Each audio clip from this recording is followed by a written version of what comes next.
Well, happy Monday, everyone. Alyssa Orange, Mike Irwin, and once again, it is that time of the week where we're going to have some fun and answer some of your questions in Ask Mike. Got another stack of fresh questions from you guys, which is always exciting, and mostly baseball today, maybe? A little bit of everything? Good mix of everything. You know there's going to be some kind of crazy history question in here. Probably, maybe a couple of them. Yeah. Go back into time. Go back and try to dig up some memories from Mike Irwin's wealth of knowledge he's got up there. So let's get started. Our first question this week comes from Kevin, who says, the people in charge are killing college athletics. It's not exactly what I was anticipating reading first this morning. Okay, the portal, one-time transfer waiver, making money on likeness, the goofy basketball rule changes the committee put forth, NCAA trying to dictate to the people of states their politics. I think all this will start to drive people away. What do you say? Well, those first two things just had to happen. They were going to get sued if they didn't do it. I'm talking the one-time transfer and the likeness thing. Both of those are rules pertaining to athletes where there was a clear indication that if something wasn't resolved sooner or later, they were going to sue. And so they just did this in advance of that. And I mean, if you stop and think about it, even Sam Pittman said it the other day, if I can leave a school like Georgia in the middle of recruiting, why can't athletes transfer at least one time? So even he said it had to happen. And I see where fans don't like this. The image likeness thing, I think that how that gets worked out is going to be important. And we don't know exactly how it's going to work. We got the question last week where some guy thought that they would be able, the schools would be able to just offer money to get recruits. And we're sure that's not going to happen.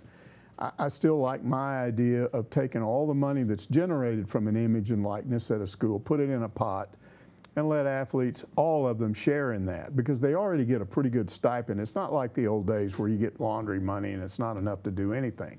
They get some, you know, $700, $800 a month. Now, what if you doubled that? I think athletes would have fewer complaints. So if it turns into something like that, I think it's okay. But the point is it had to happen because there would be lawsuits if you don't do it. So those two things I don't have any issue with because I don't think they had a choice. Now, when you start talking about this politics thing, I think there are two separate issues. Politics on the part of athletes, politics on the part of the NCAA. And if we go to pro sports, you see where that's starting to have an effect. We're seeing dropping attendance numbers, we're seeing dropping TV ratings, and I don't know how serious it gets, but I think fans are sending a pretty good message that, hey, we watch this for sports, we don't want to know what your politics are, we're not telling you not to have views, but share this among your friends and go vote and do what you want to do, but don't be always making political issues out of things that we tune in to watch you in sports. And people have different views on that, but I think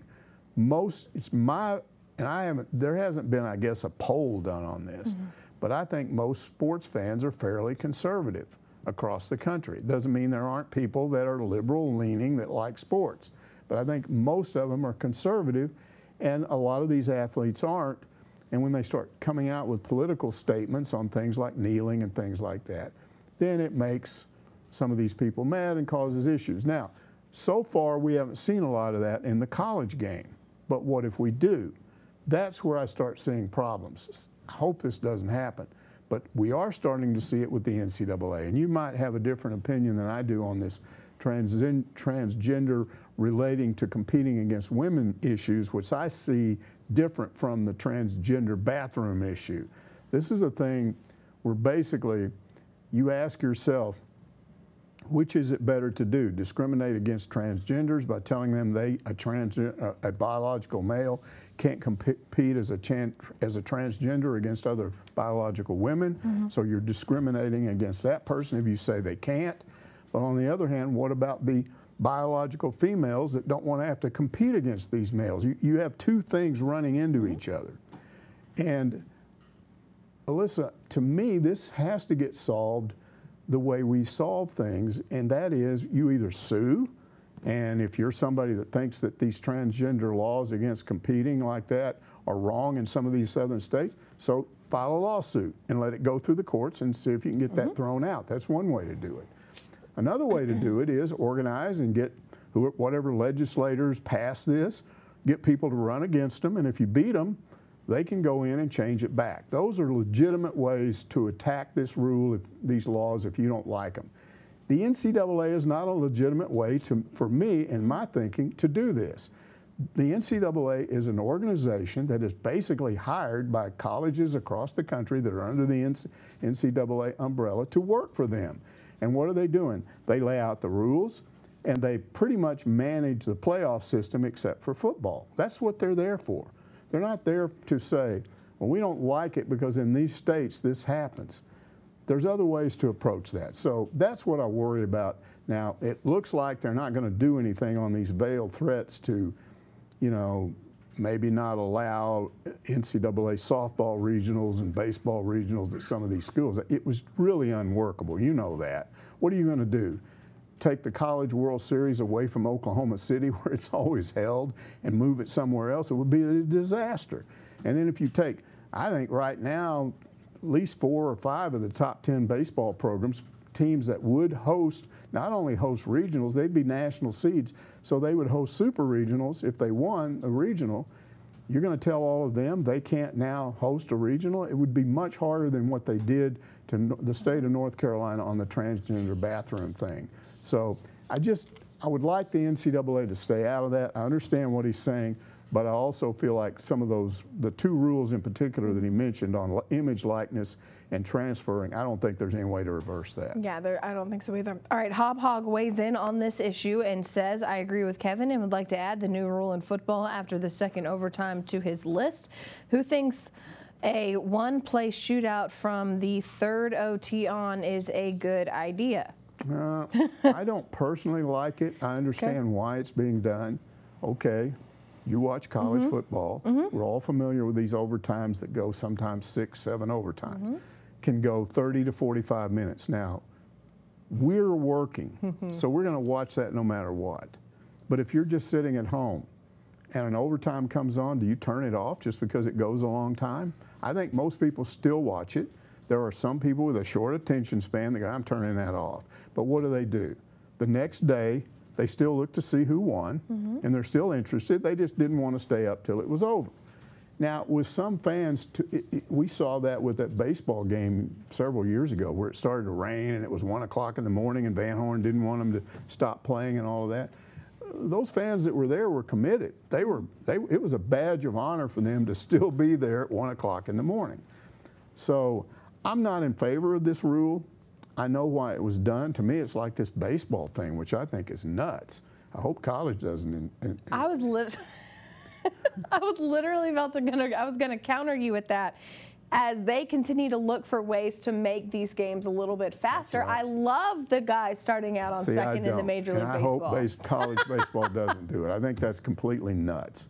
However, these are some of the things that are happening. Okay, so let's project. How would you feel about we're watching PGA golf and it's only 9 holes? How would you feel like a 9 holes Masters? That's not very fun. Come on. The Masters goes on all afternoon. It's longer than a football game. It's just going on and on and on. But that's golf. That's just everyone knows. If you're going to play 18 rounds of golf, it's going to be. No, that's been discussed. Yeah. Now, it's mainly been discussed at golf courses about let's encourage people to play 9 holes, not 18 holes. I would love to see. You can do that anyway. I would love to see more match play tournaments on the PGA Tour, because those are quick and those are really fun. But anyway, head-to-head stuff. I don't know where this is all headed, but I look at it as a short attention span that some people have, and they're bending for these people. And I don't know that it's necessary, but my experience with these rules is once you change them, it's probably not going back. Yeah. So the way it stands now, here's what happens. You get into the second overtime, you now have to go for 2. You can't kick an extra point. And then if that doesn't resolve it, if both teams score and make the 2-point conversion, then from that point on, it's just a 2-point conversion. It turns into a shootout, as he said, of 2-point plays. So, or yeah, 2-point conversion. And technically, that could go just as long as anything else. But probably not going to. Probably not. Yeah. But that's that. Okay. Whippersnapper asks, with Amber Ramirez returning for her COVID year, the return of hometown gal Sasha Goforth, and the other young talent coming in or returning, what are the expectations in the women's program now? Yeah, I think they were pretty high. I got some numbers here I looked up. Amber Ramirez is coming back 13.5 points a game in a looks like I got to hold my glasses up here, a 43% shooter. Goforth shot 41%, averaged right at 12 points a game. And Wolfenbarger, Jersey Wolfenbarger, who's one of the top players in the nation, she averaged almost 19 points a game last year. She's a 47% shooter. So talent left, but talent is coming back in. I think the expectations are high. What do I look for next year? Here's what I think is going to happen, because I know what was wrong with this team this past year. It was a very good team, and it was a very good year in some respects. When you beat Baylor, that's big. That's a top 5 program. Then when you come back and beat UConn, Arkansas has never beaten a team like that, ever. These guys were it. That's the gold standard of women's basketball, and you beat them. That's awesome. But then what happens when you win 5 straight games to end the regular season and you go up in the SEC tournament against the 11th place team, Ole Miss, and you lose? And then they sort of forgive you for that because they still make you a 3 seed in the NCAA tournament, and you're going up against a 13 seed and you lose that game. So it's kind of like they were up here and they just went, crash landed. Okay, so what's the issue here? It's not a lack of talent. I think what happened is you get so up for beating teams like Baylor and UConn that it's hard to motivate them against somebody like an Ole Miss or even, you know, a Wright State. What this team has to do next year, what Mike Neighbors has to do, is use that as an example and convince these girls, look, let's not do that this year. Yeah, let's go after and let's try to beat an A&M. Let's go down there and beat LSU with their new head coach. Let's do that.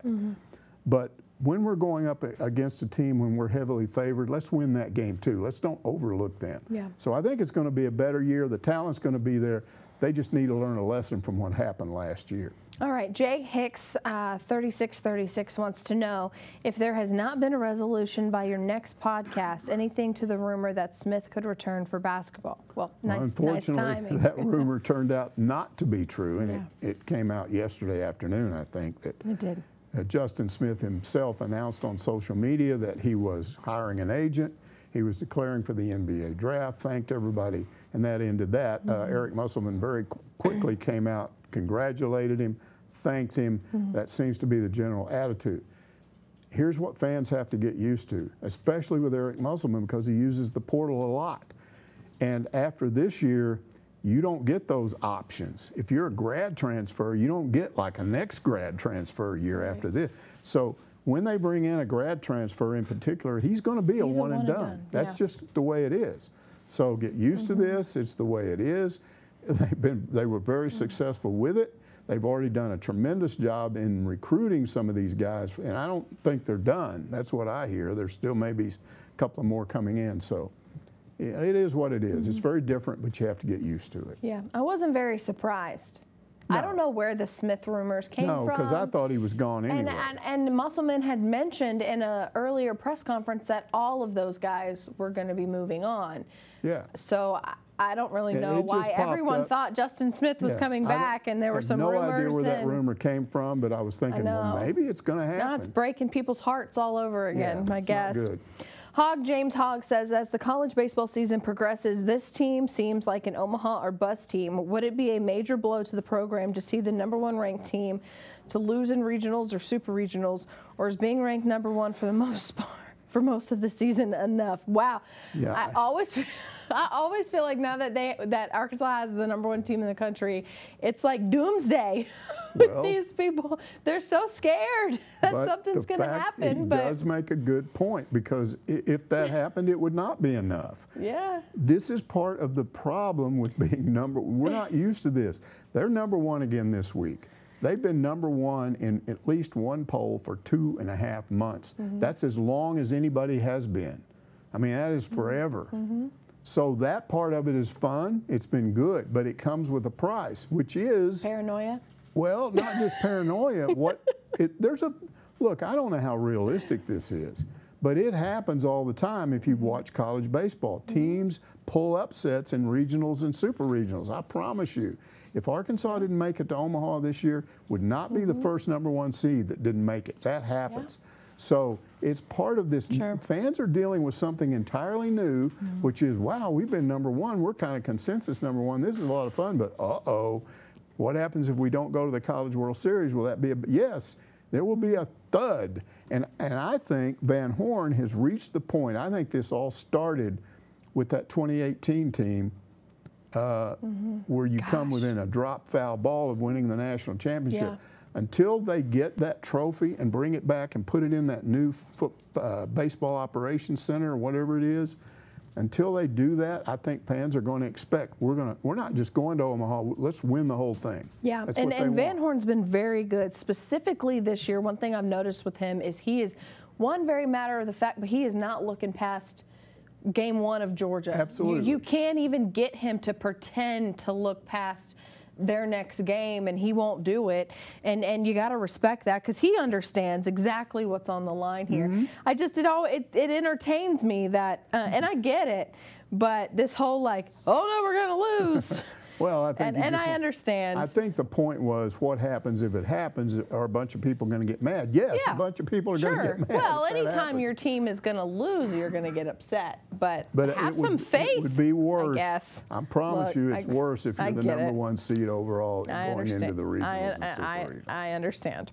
Arkansas Rednet wants to know, why can't DVH find an effective combination of pitchers on Sunday? It's the one thing that worries me about this team. Well, that's valid. The problem with the Sunday guys is you almost have to have ESP to know who to pitch because they're so inconsistent. A guy pitches well one week, but you brought him in late, and it didn't make any difference. So you bring him in earlier the next week, and he doesn't pitch well, and then all of a sudden you got a problem. And this past weekend, a good example, they put Lockhart back on the mound to start, and he didn't pitch well. And then they brought Vermillion in, and he didn't pitch well. So by the time Caden Monk came in, it was already 5-0, and Monk proceeds to pitch 2 2/3 innings, and in my opinion could have gone longer, and gave up 1 hit. So Monk pitched really well. And now I'm saying to myself, okay, probably need to go to Monk sooner this weekend. And maybe they will. But how do you know how he's going to pitch? Dave Van Horn did talk about Jackson Wiggins at what's the name of that? Swatters Club today. And Wiggins is a guy that had all but disappeared. Now let's revisit Wiggins because he's the true freshman that was the flamethrower that early on everybody was just, ooh, look at him, he's throwing 98, he's throwing 99. Here's the problem with flamethrowers. If you don't locate, they will hit you, they will knock it out of the park. And a good example of that is what happened in that last LSU game. They brought their flamethrower in. They were cruising along pretty well. They brought their flamethrower in the 9th, and Arkansas starts to hit that guy because he's not locating. So this is the problem with Wiggins. He developed a thing where he wasn't locating real well, walking some guys or getting behind in the count, and now you got to kind of bring it over the plate more. And boy, you bring it over the plate more at 97 miles an hour, and some guys, with fire. That bat speed, ball coming off the bat is going to be up there, and it can go out. So he sort of disappeared. Well, what if you bring him back as a starter? Maybe he's the guy, because that's the real issue.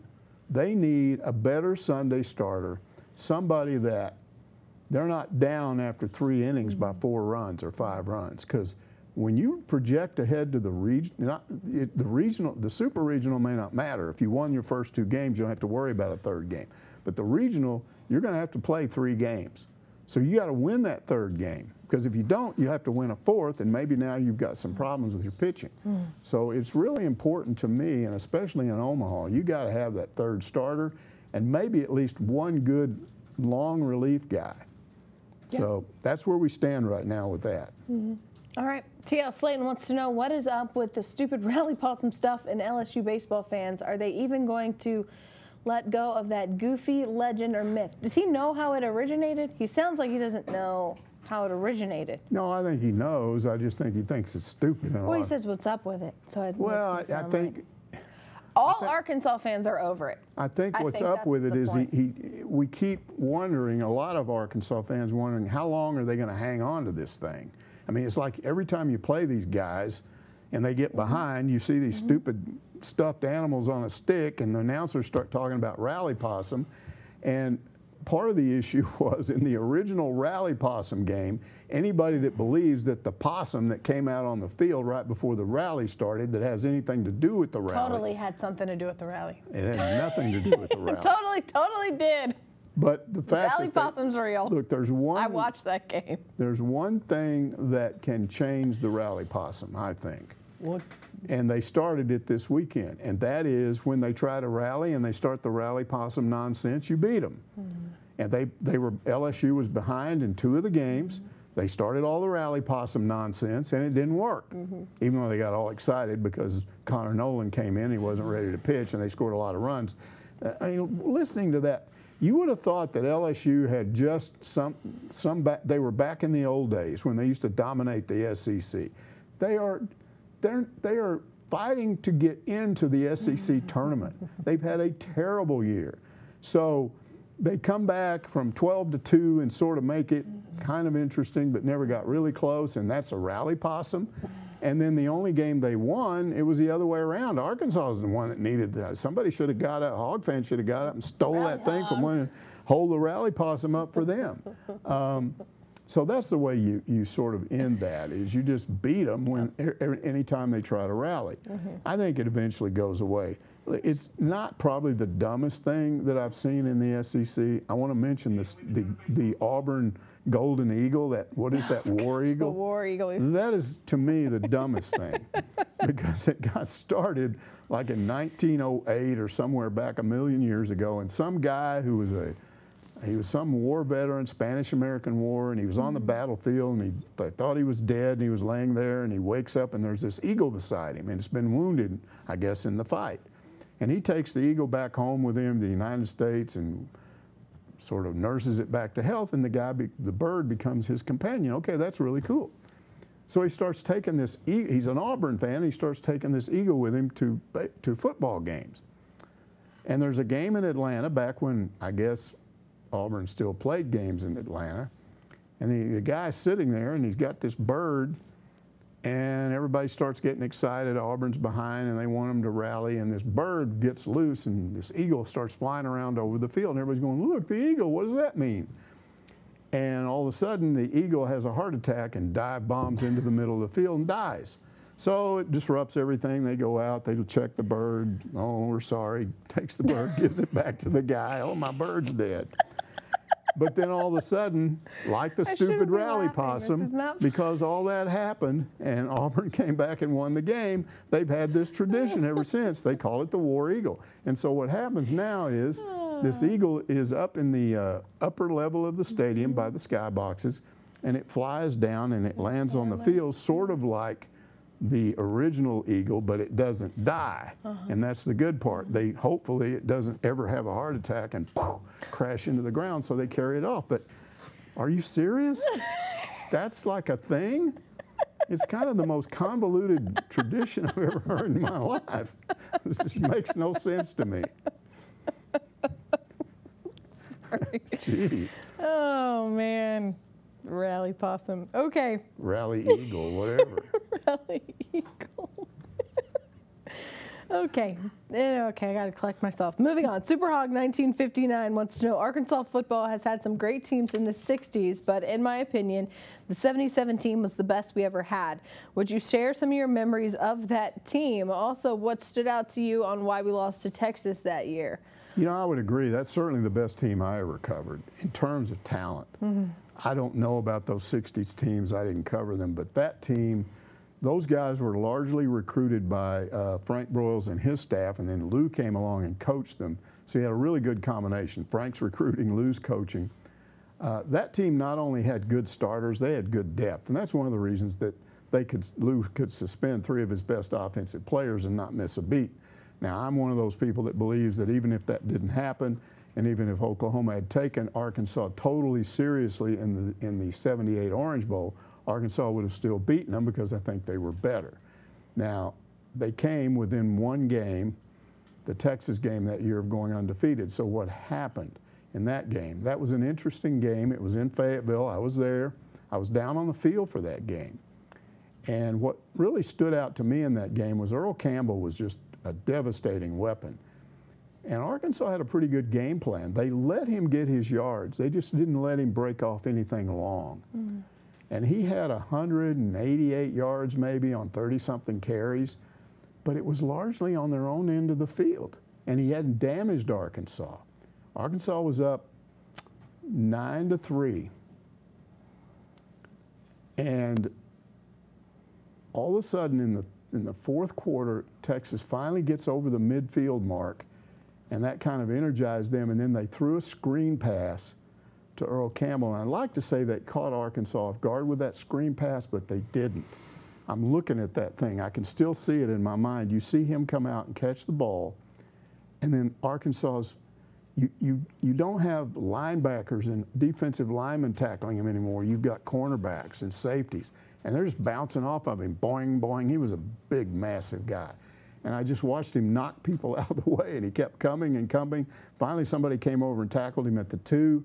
I think they scored a play or 2 later, and that was the difference between being undefeated for the regular season and having that one loss. So that was a really good team. My memories of that team, probably the best is just the way they were so good at football, but you always hear this stuff about you have to have fun. Those guys knew how to have fun. And nobody knew that better than Steve Little. They're a great kicker, best kicker in the country, probably the best kicker ever at Arkansas. I'm talking field goals, punter, everything. But Little had this wicked sense of humor. I mean, wicked. He liked to mess with people. Well, his best friend was Jim Howard. And we're at the Orange Bowl, 78 Orange Bowl Media Day. There's like 50 reporters down on the field. I'm talking radio guys, newspaper guys, TV guys, a lot of female reporters out there. And each player has his own place to stand on the field, and then as a reporter, you just pick out who you want, and you go over and interview that guy. And obviously, the best players had a line of people wanting to interview him. So I had just talked to Jim Howard, and I can't remember who was next to him, but I was going to interview that guy next, but there was about 3 people in front of me, so I'm just standing there next to Jim Howard. Well, this Miami newspaper guy comes up to Jim Howard, and he apparently was over talking to Steve Little, and he said, look, he said, Jim, I got to do some feature type stuff. They're on me because I'm just writing serious X's and O's. They want me to do a feature. And he said, he keeps calling you by this nickname. And I knew that Steve Little had a nickname for him. It didn't mean anything to me. In particular, it sounded kind of like a thing you'd make fun of a farmer or a hunter or whatever. And I'm not going to say what the nickname was because some people might understand it and then it would be offensive. I didn't think anything was wrong with the nickname itself. But apparently Steve Little had been referring to Jim Howard by this nickname. So the guy comes over and he wants Jim Howard to talk about this nickname. It's a feature. Tell me about how it developed. What does it mean? What's the deal? And Jim Howard's like really embarrassed. And he's like, I don't think you want to do that. And he's like, well, come on, I have to do this. And, you know, there's got to be a story behind this. It's just not a story, trust me. And finally the guy said, come on, Jim, what is it? What does it mean? And Jim Howard gets mad and he says, okay, to hell with you. It means, and he said what it meant. And it even shocked me because I didn't know that. And I'm like, whoa. And then this reporter's eyeballs are bugging out. He takes 2 or 3 steps back like, oh. And then I'm looking at him, and then I see Steve Little about 6 feet away. He's been listening to this whole thing, and he is doubled up in laughter. He created that whole scene. He knew what was going to happen, and it was hilarious. I loved it. So that's just one memory of that team. Those guys knew how to have fun, but they were good when it came time to play. All right, Blood Red Hogg says Felipe Franks was not drafted. In hindsight, should he have returned for one more year?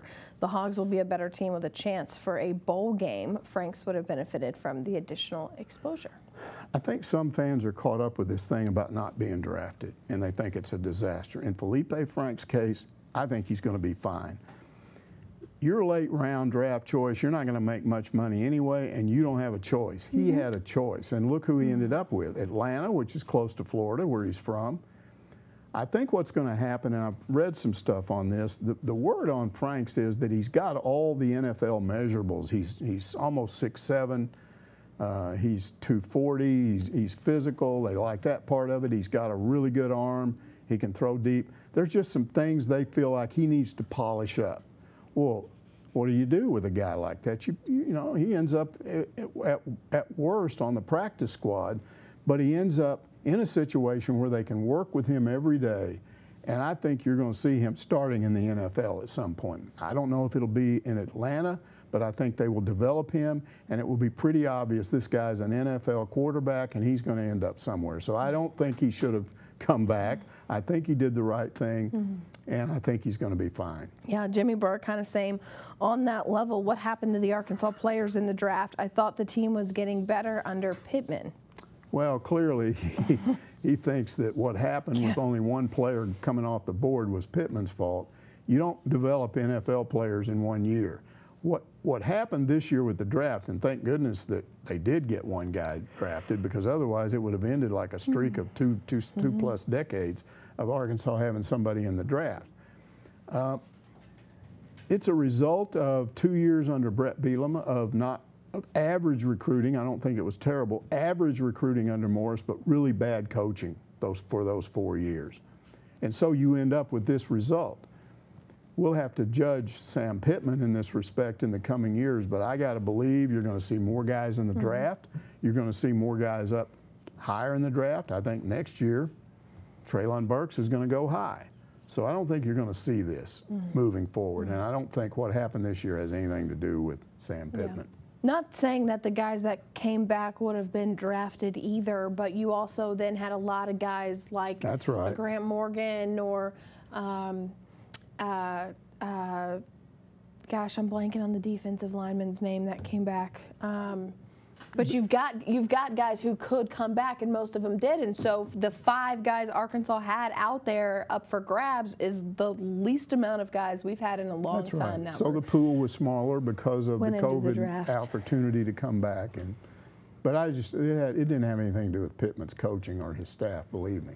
Okay. All right. Our last question, which accompanies with it a photo and a fun story, is from Lanny, and he wants to know that is it true that Joe Ferguson is your favorite Razorback and that you have some shoes with his number on them? Do we have those shoes? Yeah, they're behind us. That's one of those shoes with the number on it.